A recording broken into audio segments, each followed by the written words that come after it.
Assalamualaikum warahmatullahi wabarakatuh.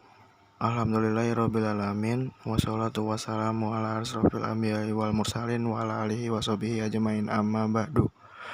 Perkenalkan, nama saya Aziz Muthalib dari kelas 12 RPLA. Saya ingin mempresentasikan hasil saya yang berjudul Universitas Diponegoro. Mari kita simak baik-baik. Tugas ini disusun dan dirancang oleh saya sendiri, yaitu Aziz Muthalib. Apa itu universitas? Universitas adalah suatu institusi pendidikan tinggi dan penelitian yang memberikan gelar akademi dalam berbagai bidang. Sebuah universitas menyediakan pendidikan sarjana dan pasca sarjana. Kata universitas berasal dari bahasa Latin Universitas Magistrorum et Scholatrium, yang berarti komunitas guru dan akademi. Pendahulu universitas sudah ada lama di Asia dan Afrika. Akan tetapi sistem universitas modern diciptakan di Italia dan pada dasarnya berakar pada sekolah Kristen untuk pendeta di masa abad pertengahan tinggi. Salah satu universitas di Indonesia ialah Universitas Diponegoro. Universitas Diponegoro. Sejarah Universitas Diponegoro.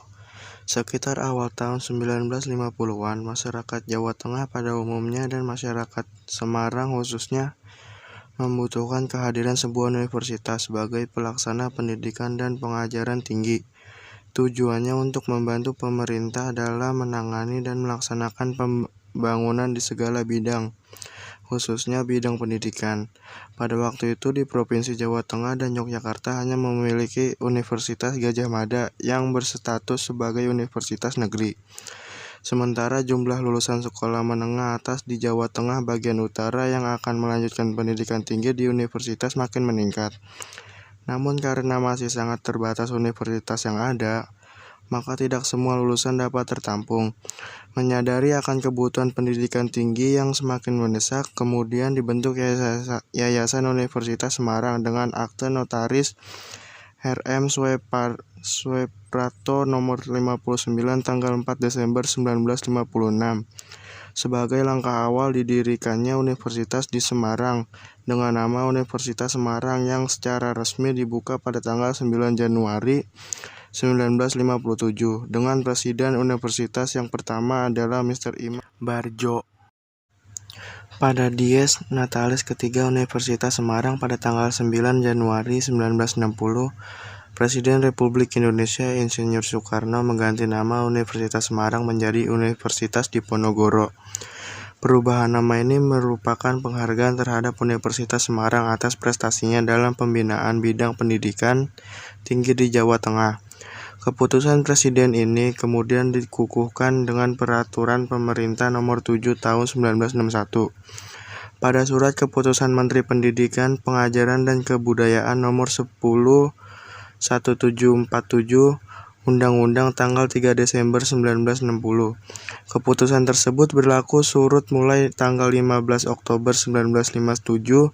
Dengan ketentuan tanggal tersebut ditetapkan sebagai Dies Natalis Undip, mengingat pada tanggal tersebut terjadi pertempuran 5 hari, revolusi fisik di kota Semarang. Undip memilih tanggal ini untuk meneruskan cita-cita pejuang kemerdekaan bangsa dalam mengisi kemerdekaan dengan mencerdaskan bangsa. Undip adalah bentuk sumbangsi para penerus bangsa atas amanah yang ditinggalkan para pejuang kemerdekaan. Tahun 1957 ditetapkan sebagai tahun berdirinya Undip, dengan memperhatikan realitas sejarah bahwa Universitas Semarang sebagai universitas swasta yang berdiri tahun 1957 merupakan embrio Universitas Diponegoro. Penetapan Dies Natalis Undip tanggal 15 Oktober 1957 telah dinyatakan dalam laporan rektor pada Dies Natalis Undip yang ke-13. Perjalanan panjang Undip telah menghantarkan universitas ini menjadi salah satu perguruan tinggi nasional yang diharapkan dapat meningkatkan daya saing bangsa melalui alumni yang dihasilkan dan karya-karya intelektual lain dalam bidang riset dan pemikiran. 1. Status perguruan tinggi PTN. Universitas Diponegoro Undip berdasarkan Peraturan Pemerintah Nomor 7 Tahun 1961 merupakan perguruan tinggi negeri yang berkedudukan di Semarang, Ibu Kota Provinsi Jawa Tengah. 2. Status Badan Umum BLU. Berdasarkan Keputusan Menteri Keuangan Nomor 259 KMK 05/2008 tanggal 15 September 2008 tentang penetapan Universitas Diponegoro pada Departemen Pendidikan Nasional sebagai instalasi pemerintah yang menerapkan pengelolaan keuangan Badan Layanan Umum. Selanjutnya, Universitas Diponegoro dalam pengelolaan uang mengikuti pola pengelolaan Badan Layanan Umum. 3. Status perguruan tinggi negeri berbadan hukum PTNBH. Adapun fakultas-fakultas yang ada di Universitas Diponegoro antara lain adalah 1.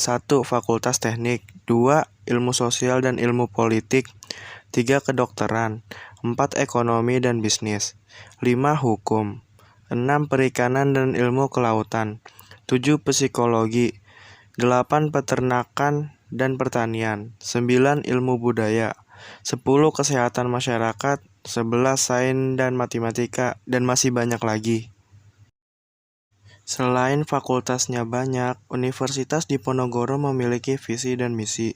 Antara lain ialah visi Universitas Diponegoro adalah Universitas Diponegoro menjadi universitas riset yang unggul. Untuk misinya ada beberapa misi di Universitas Diponegoro. 1. Menyelenggarakan pendidikan sehingga menghasilkan lulusan yang unggul dan kompetitif. 2. Menyelenggarakan penelitian yang menghasilkan publikasi, hak atas keyakinan intelektual haki, buku ajar, kebijakan dan teknologi yang berhasil guna dan berdaya guna dengan mengedepankan budaya dan sumber daya lokal.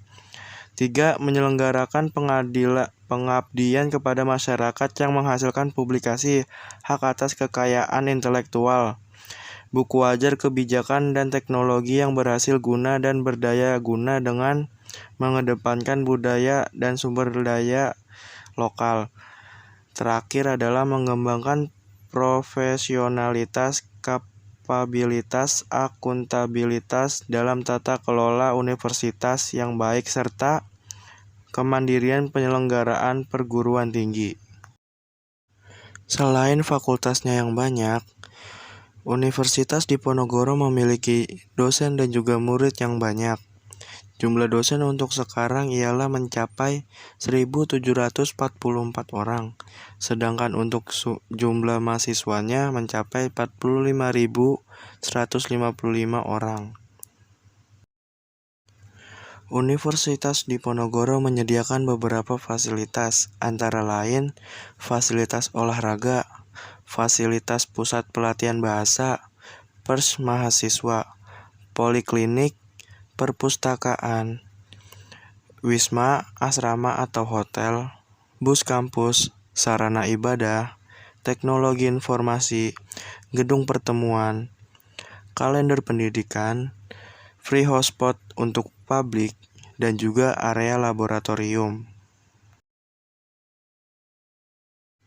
Nah, itulah beberapa profil Universitas Diponegoro yang bisa saya sampaikan. Apabila ada tutur kata yang salah atau perkataan yang kurang dimengerti, mohon dimaklumi. Sekian dari saya. Wassalamualaikum warahmatullahi wabarakatuh.